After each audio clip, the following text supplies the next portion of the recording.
Bon vendredi matin à tous. J'espère que ça va bien. C'est vendredi. Habituellement, c'est une belle journée. Il fait beau. Max, comment ça va?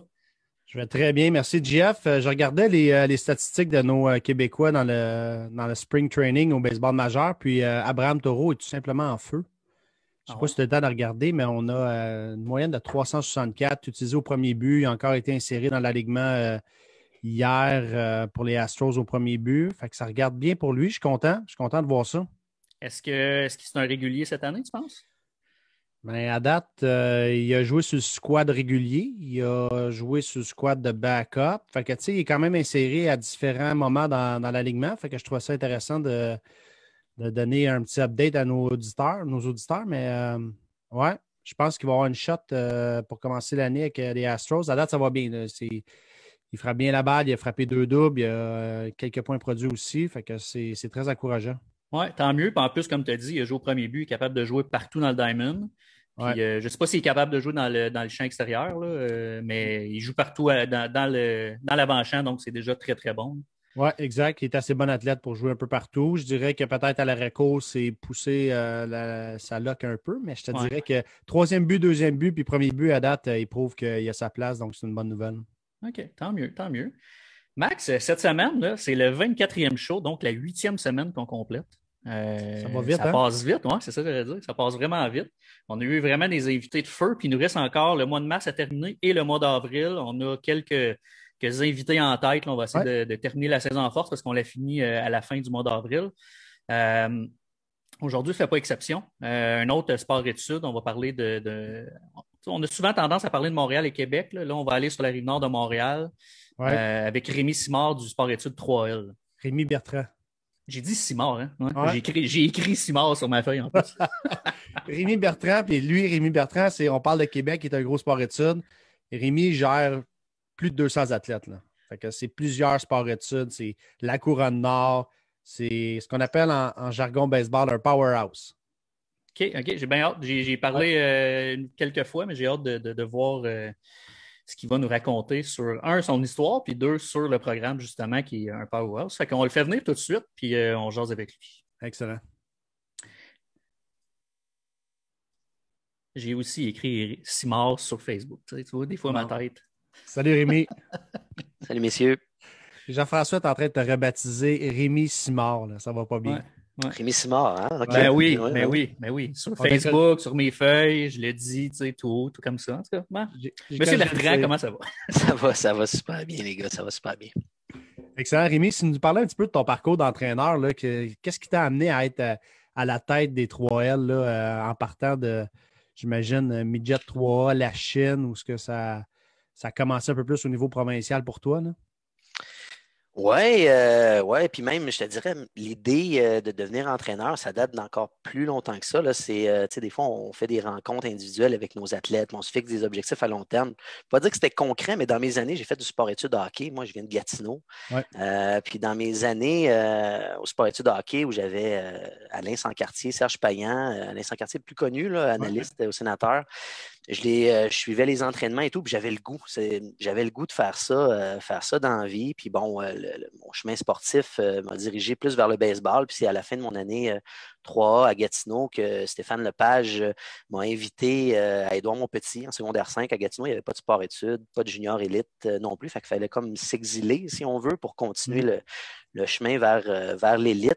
Et bon, c'est une décision qui s'est prise rapidement. Encore merci à mes parents qui m'ont fait confiance de partir en appartement à 16 ans avec un collègue, mais ça a été une année vraiment enrichissante. Et puis, bon, ça m'a permis de faire le junior élite à Montréal, avec les élites de Montréal.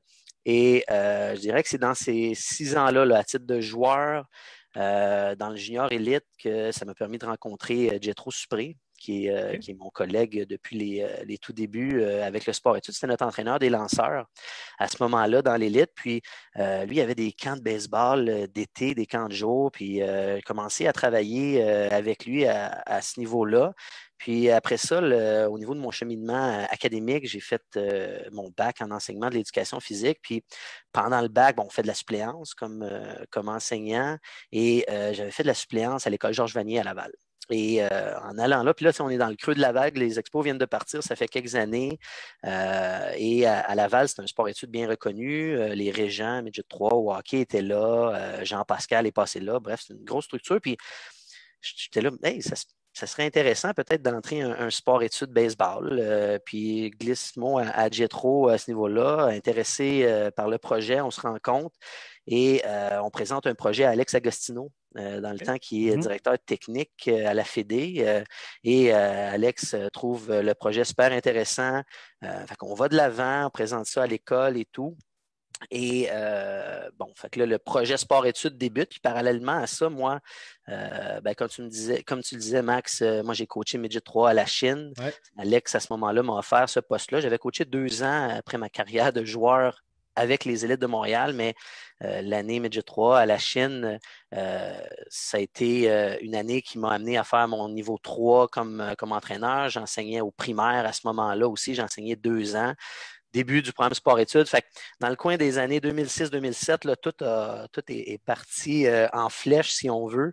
Puis c'est après ces années Midget 3-là que j'ai transféré à Laval. Je pense que toi, tu coachais, entre autres, le Midget 3 à Laval à ce moment-là. Et puis 2008-2009, début du programme sport-études.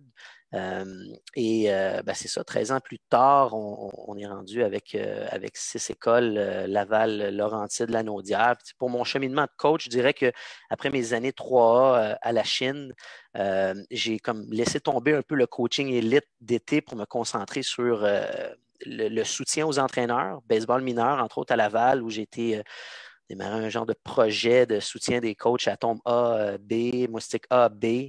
Vous parliez du chevalier de la poche, là, je pense, dans les dernières semaines, mais il y en a une tonne de parents qui se font donner une poche, puis c'est bonne chance. C'est toi l'entraîneur cette année. Fait on a développé des outils pour les soutenir un peu dans leur développement. Puis bon, je suis devenu formateur pour le Programme national de certification des entraîneurs avec Yannick Desjardins. Fait présentement, mon poste m'amène à être un peu plus en direction, si on veut. Je suis un peu moins sur le terrain, mais ça a été mon cheminement, là, si on veut, pour m'amener où je suis aujourd'hui. J'ai envie d'en savoir un peu plus sur toi. J'ai vu un commentaire sur Facebook cette semaine quand on a annoncé que tu étais notre invité ce matin. Puis il y a quelqu'un qui écrit, malheureusement, je ne me rappelle pas de son nom, que tu étais le meilleur pédagogue que cette personne-là avait eu dans sa vie là, comme joueur de baseball. Est-ce que c'est quelque chose qui est important pour toi, ce côté pédagogue-là? Oui. Oui, puis c'est gentil du commentaire. Moi j'ai la passion du sport, puis tous les sports, évidemment le baseball, mais comme je le disais, j'ai fait du hockey aussi. Fait que la passion du sport, elle est présente.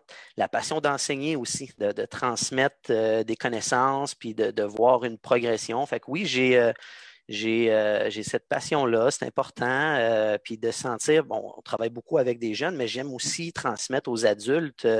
L'interaction est différente, mais tout aussi gratifiante. Fait que de sentir qu'on peut apporter quelque chose, puis aider les gens à grandir dans le milieu. Moi, ça, c'est quelque chose qui me passionne beaucoup. Puis l'enseignement, ça fait cliché ce que je vais dire, mais ça se fait dans les deux sens. On ne fait pas que transmettre, on reçoit aussi beaucoup de par l'interaction avec qui on échange. Fait que j'aime beaucoup ça.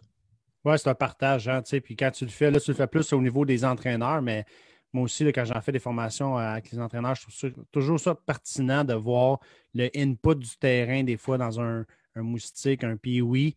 Puis les entraîneurs aiment ça aussi, avoir amené leur point de vue. Est-ce que tu as fait encore beaucoup de formations d'entraîneurs au Québec? Oui, en fait, maintenant, je suis. Le poste, c'est maître formateur, là, c'est-à-dire qu'avec Yannick, on forme les formateurs. On a des rencontres pour leur partager le contenu, les différentes techniques, parce que maintenant, c'est ça, c'est une science, la formation. C'est pas juste on partage, puis that's it. Non, on échange, on fait participer les apprenants.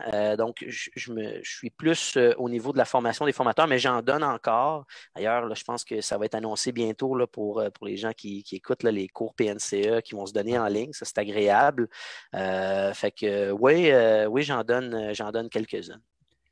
Excellent. Si on faisait le tour de tes programmes sport-études avec les entraîneurs qui étaient sur place, ceux qui sont sur place, en fait, là, ton coaching staff, parce qu'il est très bon, ton coaching staff. Tu es bien entouré, je te dirais. Puis j'aimerais peut-être voir qui est à chacun des endroits.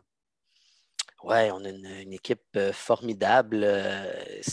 Bon, je le disais, c'est avec Jetro qu'on a démarré ensemble les programmes sport-études. Jetro est plus en charge du volet administration du programme, mais Jetro est aussi un agent de joueur, qui voyage beaucoup, est en contact avec les joueurs professionnels, ne fait pas uniquement de l'administration, on participe activement à toutes nos rencontres d'orientation et de planification du programme. On a Simon Lepage, qui est notre directeur du développement des joueurs. Simon, qui est là depuis la première année, c'était notre kinésiologue, Georges Vanier. Puis, c'est une histoire particulière. Simon, c'est joué au baseball quand il était plus jeune, mais c'est un joueur de hockey. Il a joué pour le Drakkar de Bécomo. Il a grandi dans la structure d'excellence du hockey. Et je l'ai recruté, moi, pour venir coacher Midget 3 à la Chine. Puis, en 13 ans, il a fait un stage à l'ABC dans les premières années. Il a coaché Midget 3, Junior Elite.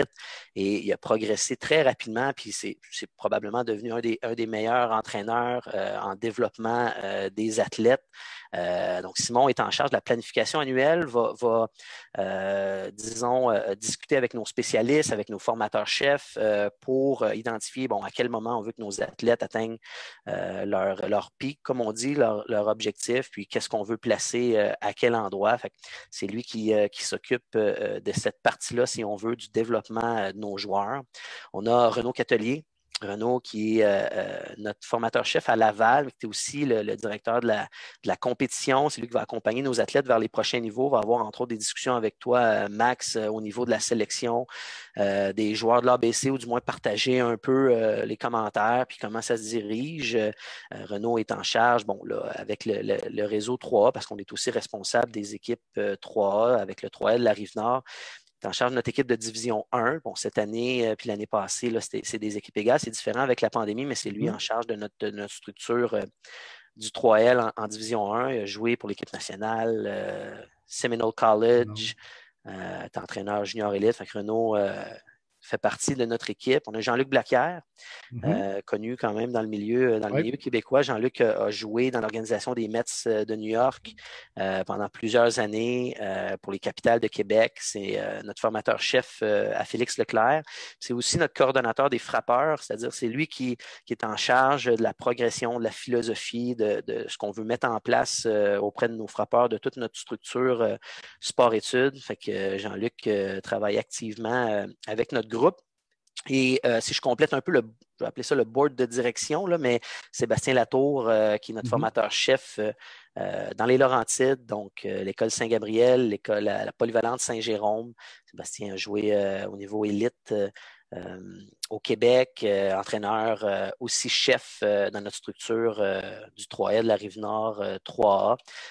Ça complète un peu notre board de direction, mais à ça s'ajoute, on est une trentaine d'intervenants dans notre structure sport-études. Il y a donc une vingtaine de formateurs adjoints, certains à temps plein, certains à temps partiel, de différents horizons, kinésiologues, on a des enseignants, des joueurs encore actifs, des gradués, ça c'est important de le mentionner, là, des jeunes qui, au fil des 13 ans, on a tout près de 240 gradués de notre programme sport-études et de voir ces jeunes-là revenir coacher, venir redonner au programme, c'est quelque chose qui nous rend vraiment fiers. C'est des jeunes qui ont la culture du sport-études, ont des acquis techniques, tactiques formidables.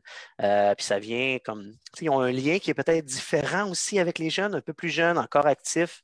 Ça ajoute un peu à l'encadrement. C'est une équipe, je vais appeler ça baseball formidable, qu'on a au programme sport-études. Et là, les gens en prennent conscience dans les dernières années. On ne fait pas juste former des joueurs de baseball au sport-études. On développe des athlètes, on développe des bonnes personnes. Ça prend une équipe de soutien intégrée et on est chanceux de travailler avec le CDESL, qui est le Conseil de développement de l'excellence sportive des Laurentides.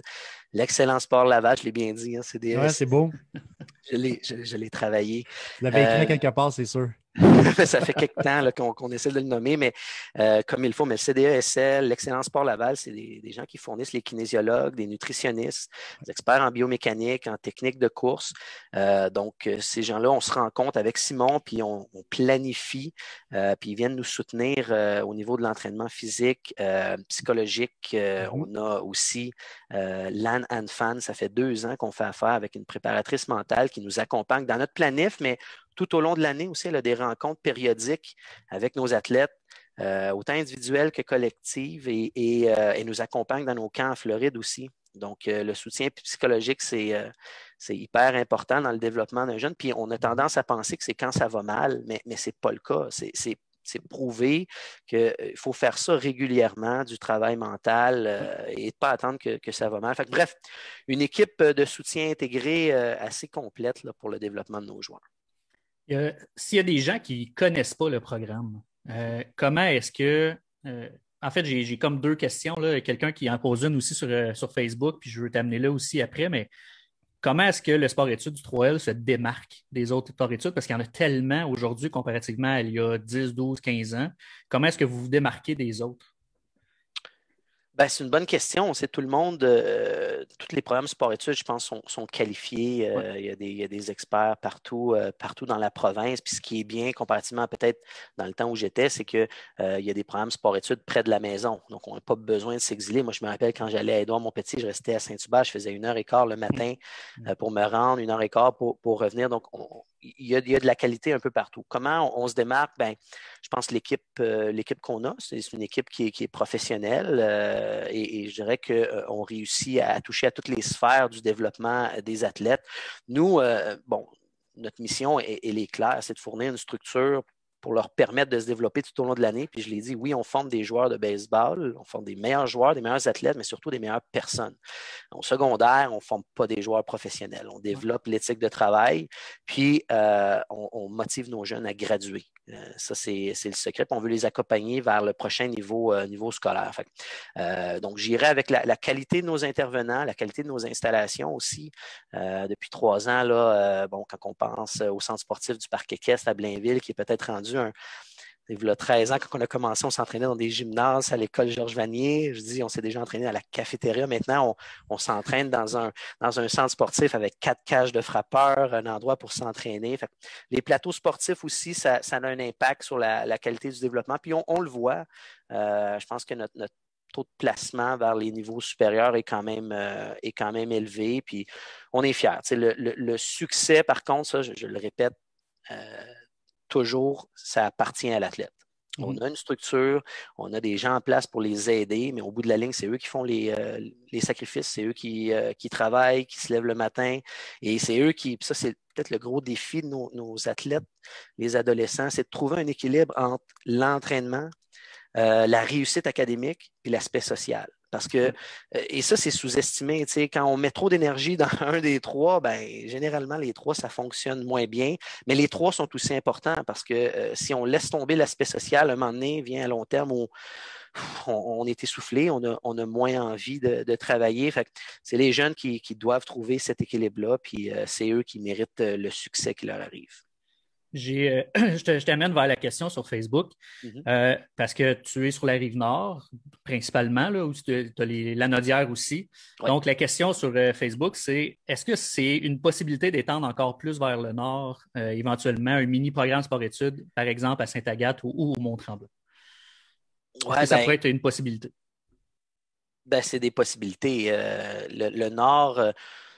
je pense qu'il faut se rendre à l'évidence. Il y a une croissance dans la région, sur la rive nord. Puis, on parle de Sainte-Agathe, mais je veux dire, dans le coin de Lanaudière aussi, ça grandit énormément. Puis, il y a des demandes. Le membership augmente partout au Québec, mais spécialement sur la rive nord. Donc, oui, c'est des possibilités. Ça prend des écoles partenaires et une intention. L'intention, elle est présente, je pense, de la part de la Fédération, de la part de nous aussi. Puis, si on garde en tête parce qu'il y a des enjeux de déplacement. Tu sais, je pense aux parents de Joliette, je parle aux parents de Saint-Adèle, qui c'est pas évident de les amener dans les structures qui sont déjà en place. Donc, en prenant pour acquis que d'avoir des programmes près de la maison, c'est un avantage, mais c'est sûr que nous, oui, c'est une possibilité pour répondre rapidement. Il y a quelqu'un d'autre qui rajoute un peu sur ça aussi, Sébastien Fortin, qui mentionne que lui serait prêt à contribuer pour un sport-études à Joliette et qu'il y a un nouveau centre sportif, justement encore à Joliette, avec 2 écoles secondaires. Il demande à qui il peut parler, donc j'imagine qu'il peut te contacter. Est-ce que c'est un peu ça ou... Oui, tout à fait. Joliette, c'est un endroit on a déjà entamé du travail là, dans la région. Bon, la conjoncture a fait en sorte que bon, le timing était pas approprié parce que là, bon, il faut travailler avec les centres de services, avec les écoles, etc. Mais Joliette est un dossier qui n'est pas fermé. L'intérêt est là. Et grandissant. Fait que oui, c'est d'entrer en contact avec moi. Oui, puis effectivement, ouvrir un sport-études, il faut avoir un entraîneur qui est prêt à y aller, il faut avoir une logistique, une école qui est prête à accueillir, il faut avoir un noyau de joueurs pour soutenir les dépenses aussi qui sont reliées au sport-études. C'est une tâche qui est colossale, mais je suis sûr qu'avec les bonnes intentions de tout le monde, c'est une possibilité. Rémi, j'aimerais ça t'amener sur probablement ton gradué le plus connu, qui est Charles Leblanc, que tu as travaillé beaucoup avec. J'aimerais que tu nous en parles un petit peu de la relation que tu as bâtie avec, puis et son parcours. Ben oui, Charles, effectivement, notre gradué probablement le plus connu. Charles est arrivé à Georges Vanier et ce qu'on a, bon, c'est Simon et moi qu'on a travaillé avec lui dans les premières années surtout. Puis ce qui était vraiment intéressant, puis ça, c'est un élément hyper important, c'est que Charles et la famille ont, en anglais, on dit buy-in, c'est-à-dire qu'ils ont vraiment embarqué dans le programme puis dans le plan qu'on a proposé. Charles, un jeune talentueux, mais qui était là pour mettre les efforts. Chaque pratique, chaque entraînement, il faisait ce qu'on lui demandait, embarquer dans le projet de Simon aussi, qui est, bon, on est très axé sur le développement des athlètes. Et Charles, je pense que c'est ce qui l'a beaucoup aidé comme joueur de baseball, à développer son côté athlétique. Fait que, ouais, c'est un jeune qui était très à l'écoute, très présent, très engagé dans son entraînement. Ça, c'est un élément important. Et je me rappelle, on lisait les documents d'objectifs tu sais, les jeunes en secondaire 2, 3, ils complètent les documents, tu sais, puis ils font le chemin, mais est-ce qu'ils en prennent vraiment conscience à ce moment-là? Pas nécessairement, mais plus tard, on se rend compte que ce qu'il avait écrit, puis ben, c'est le chemin qu'il a vraiment suivi. Fait que c'est un jeune c'est un jeune qui a vraiment, vraiment embarqué dans le programme, puis son chemin est fascinant. Puis je trouve que c'est un bel exemple pour le volet sportif de notre approche. Puis c'est un joueur qui, quand il revient au Québec, continue de s'entraîner avec Simon, travaille fort. Un défi s'est présenté à lui, la pandémie, où il était prêt à recommencer. Puis là, ça fait appel un peu à sa résilience puis à son désir de continuer sa progression. Fait que, on espère le mieux pour lui, là. Effectivement. Puis Max, je remarque aussi qu'on a fait quelques sports-études depuis le début, 4 ou 5, là, si je ne me trompe pas. Puis à chaque fois qu'on parle d'un ancien qui a percé dans les collèges américains ou dans le professionnel, c'est tout le temps, c'était mon plus grand travailleur, c'était lui, là, il savait où il s'en allait. À chaque fois, c'est ça. Fait que je pense que c'est un beau message, en fait, de dire il faut mettre des efforts. C'est pas juste le talent, il faut que les efforts soient là aussi. Puis il y a des choses qui peuvent arriver, des belles choses qui peuvent arriver. Oui, puis une autre chose que j'aime beaucoup de ce que Rémi dit, là, c'est le buy-in. Là. Je prends l'expression anglaise, là, mais c'est quand le jeune il dit OK, je te fais confiance, on embarque dans un processus. Puis le processus, ce n'est pas 6 mois, c'est souvent 2, 3, 4 ans où on part du point A, puis on s'en va au point B, puis on va faire tout le parcours ensemble. Puis ça c'est valorisant pour l'entraîneur, ça, c'est le fun. Mais pour le jeune, on le sait que le plan est bon. Rémi savait que le plan pour Charles était bon. Il l'a amené à bon port. Regardez les résultats. Les résultats, c'est que Charles, présentement, est dans les filiales des Rangers du Texas. Puis va peut-être jouer dans le baseball majeur un jour, puis on lui souhaite. Donc, je trouve ça bon aussi d'amener l'aspect du buy-in, de dire OK, on s'abandonne un peu, on fait confiance à des gens qualifiés, puis on va jusqu'au bout avec ça. Tout à fait, tout à fait. Rémi, les gens qui veulent te contacter, est-ce qu'il y a un site Internet? Est-ce qu'il y a un email que les gens peuvent te contacter? Oui, ben, sur le site de la Fédération, probablement Ouais. trouver mes coordonnées. Nous, c'est ça, on a un site Internet qui va être lancé dans les prochaines semaines, prochains mois. Là, on a une nouvelle identité, une identité commune pour nos écoles qui va être lancée sous peu. Fait qu'il va y avoir un site Internet, mais pour l'instant, c'est via mon courriel qu'on peut trouver, soit via nos écoles ou le site de la Fédération. Absolument. Excellent, excellent. On va le Merci pour laisser dans ton les temps. commentaires. Oui, c'est ça. Je peux le mettre dans les commentaires. Oui, tout à fait. Merci beaucoup, Rémi, ce matin, pour les 25 minutes que tu nous as données. Je pense qu'on pourrait se reparler éventuellement parce que c'est toujours intéressant, tout le temps des choses à dire, tout le temps. En plus, tu es supposé être un bon pédagogue, fait que peut-être qu'éventuellement, on va pouvoir faire des petites chroniques là, sur ce côté-là. Donc, vraiment un gros merci ce matin. Avec Merci beaucoup, plaisir. Rémi. Merci à vous, les gars. Merci. Max, Ouais. encore une belle entrevue ce matin. Moi, je suis bien content. C'est toujours. Je sais que toi, tu es responsable, là, principalement. Je ne sais pas c'est quoi le titre exact, là, mais que tu es responsable des sports-études, puis de te promener, d'aller les voir, les rencontrer, d'avoir. Tu vas pouvoir expliquer rapidement c'est quoi ce que tu fais, là, mais c'est super intéressant à chaque fois de discuter avec eux parce que c'est des gens qui sont impliqués dans le baseball, sont impliqués avec les jeunes. Puis tu vois qu'ils ont le baseball, les jeunes, et aussi de rendre ces jeunes-là de bonnes personnes. C'est pas juste de faire des bons athlètes là, avec eux. Ouais, c'est des passionnés. Puis écoute, tu sais, pour faire ce job-là, il faut que tu aies le goût de rendre les jeunes meilleurs dans toutes les sphères du jeune. Donc, que ce soit sportif ou personnel, tu as un impact immense. Les entraîneurs sont conscients de ça. Puis ils le font tous avec la plus grande des passions, puis dans le meilleur intérêt du jeune.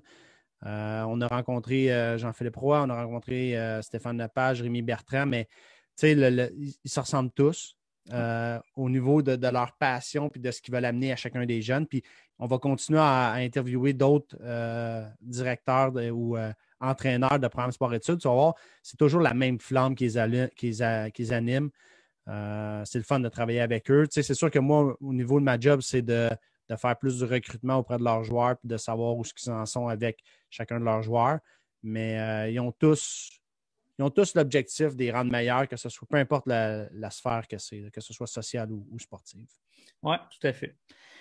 Max, la semaine prochaine, une autre grosse semaine, en fait. Je pense que ça va être en termes en tout cas, c'est une grosse semaine. Ouais. On commence lundi. Tu vas être avec Vanessa Riopel pour animer. Je ne serai pas là, mais on reçoit Max Lamarche, comme à l'habitude, qui va nous parler de la Fédé. Ensuite, mercredi, un de tes collègues, Carl Gélina. Oui, bien hâte. Moi aussi. Et vendredi, on conclut la semaine avec, encore une fois, quelqu'un dans ton équipe de soutien intégré, Jeff Menard.